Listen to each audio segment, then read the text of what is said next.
নবীর অপমান, দয়ালের নবীর অপমান। সর্বকালের সর্বশ্রেষ্ঠ মহামানব বিশ্বনবী হযরত মুহাম্মদ সাল্লাল্লাহু আলাইহি ওয়াসাল্লামকে নিয়ে ভারতে কটূক্তির প্রতিবাদে বাঁশখালীতে আহলে সুন্নাত ওয়াল জামায়াতের বিক্ষোভ মিছিল ও প্রতিবাদ সমাবেশ অনুষ্ঠিত হয়েছে। 5 অক্টোবর শনিবার বিকেলে আহলে সুন্নাত ওয়াল জামায়াতের ব্যানারে সরকারি আলাউল ডিগ্রি কলেজ মাঠ থেকে বের হয়ে মিয়ারবাজার পৌরসভা থানা গেট পর্যন্ত প্রধান সড়ক প্রদক্ষিণ করে মিছিলটি উপজেলা পরিষদ গেটে এসে শেষ হয়।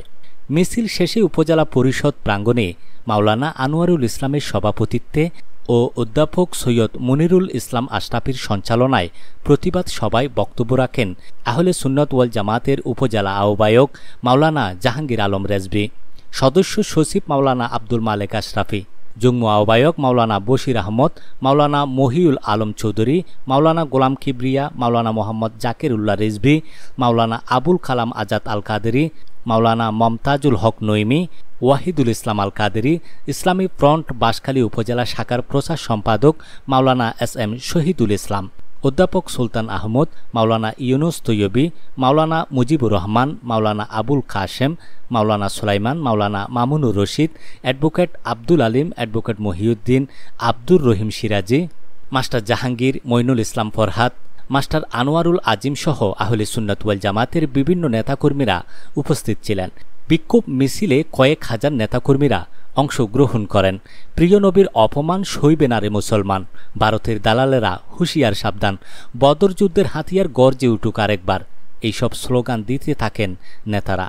সবাই বক্তারা বলেন রাসূল সাল্লাল্লাহু আলাইহি ওয়াসাল্লামকে নিয়ে কটূক্তিকারী সেই ধর্মগুরু রামগিরি ও বিজেপি নেতা রানার বিরুদ্ধে এখনও পর্যন্ত কোনো ধরনের ব্যবস্থা গ্রহণ করে নাই ভারত সরকার, যাহা খুবই দুঃখজনক। ভারত সরকার রামগিরি ও বিজেপি নেতা রানার বিরুদ্ধে যথাযথ ব্যবস্থা গ্রহণের দাবি জানিয়ে নেতারা বলেন, বর্তমান অন্তর্বর্তী সরকারের মাধ্যমে আমরা ভারতকে জানিয়ে দিতে চাই রাসূল সাল্লাল্লাহু আলাইহি ওয়াসাল্লামকে নিয়ে কটূক্তিকারী সেই কুলাঙ্গারদের অনতিবিলম্বে আইনের আওতায় এনে দৃষ্টান্তমূলক শাস্তির ব্যবস্থা করতে হবে। এছাড়াও দেশে 5 আগস্টের পরবর্তী সময় থেকে বিভিন্ন মাজারে হামলা ও ভাঙচুর করা হয়েছে। সুন্নি আলেমদের উপর হামলা ও মসজিদ থেকে সুন্নি ইমামদের জোরপূর্বক বের করে দেয়া হয়েছে। যারা এই ধরনের কর্মকাণ্ড করার দুঃসাহস দেখাচ্ছে তাদের কাউকে এখনও পর্যন্ত আইনের আওতায় আনা হয়নি। এছাড়া ছাত্রদেরকে লেলিয়ে দিয়ে শিক্ষকদের হেনস্থা করে বিভিন্ন শিক্ষা প্রতিষ্ঠান থেকে জোরপূর্বক পদত্যাগ করতে বাধ্য করা হচ্ছে। এইসব ঘটনায় সঠিক তদন্ত করে দোষীদের বিরুদ্ধে ব্যবস্থা গ্রহণ করতে সরকার ও প্রশাসনের কাছে জোর দাবি জানিয়েছে নেতারা।